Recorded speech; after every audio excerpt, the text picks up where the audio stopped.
Genre, Tall Tale. My Big Brother, Johnny Caw. I was just a tadpole of a girl when my family decided to leave the crowded city life behind. My daddy said, "There are territories out west with wide open spaces. The Caw family needs room to grow." He was mostly talking about my big brother. At 15, Johnny had grown so tall that when he stretched out in bed at night, his head hung out the front door, and his feet hung out the back door, all the way into the chicken coop where the hens laid eggs between his toes. Mama loaded up the wagon with our belongings, and Daddy hitched up the oxen.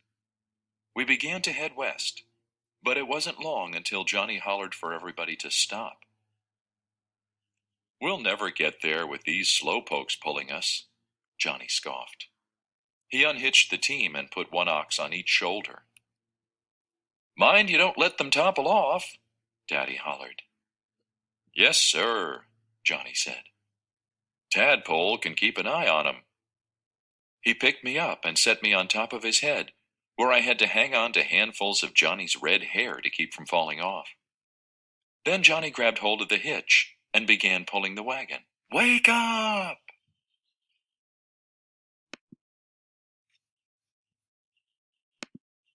He never did have much sense of direction. He pulled that wagon one way, then the other, faster and faster, digging out the biggest gully you ever saw. The next night a big rain came and filled it up. I hear that now they call that crooked gully the Caw River. Johnny pulled our wagon to a Kansas settlement, where people were trying to figure out how to raise crops.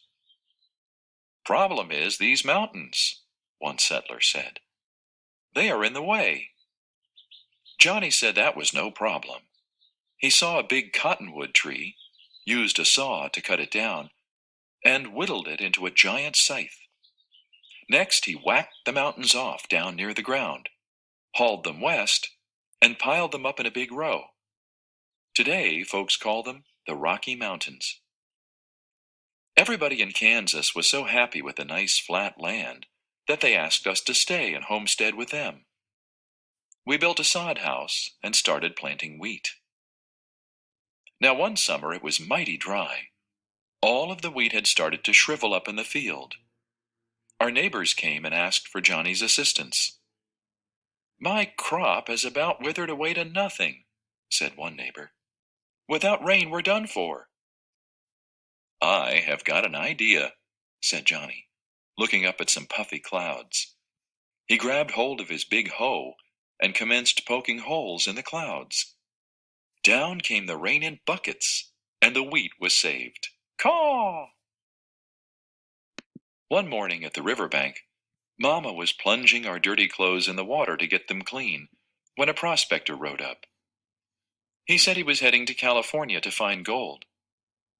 "Trouble is," he said, "there's not one decent trail between here and there." Mama said, "Let me talk to my son." Johnny was happy to help. For a week he hiked back and forth to all kinds of places, dragging his giant bags of wheat everywhere, clearing trails of trees, brush, and boulders. The Gold Rush folks were tickled to find good clear paths that they named the Oregon Trail, the Santa Fe Trail, and the Chisholm Trail. I'm sure glad our family ended up in Kansas. Our neighbors tell us that this is a bad place for twisters, but so far we haven't seen one. I can't wait, though. Johnny plans to lasso that twister and ride it like a bucking bronco, and he's promised his little sister a ride. Tall Tale. My big brother Johnny Caw is a tall tale. A tall tale is a type of folk tale. Features a larger-than-life hero. Includes hyperbole. Find text evidence. My big brother Johnny Caw is a tall tale. Johnny Caw is a larger-than-life character. The story includes examples of hyperbole, such as when the narrator describes her brother. Hyperbole is the use of exaggeration for emphasis. The detail that Johnny is so tall that his head hangs out the front door and his feet reach out the back door to the chicken coop emphasizes Johnny's larger-than-life qualities.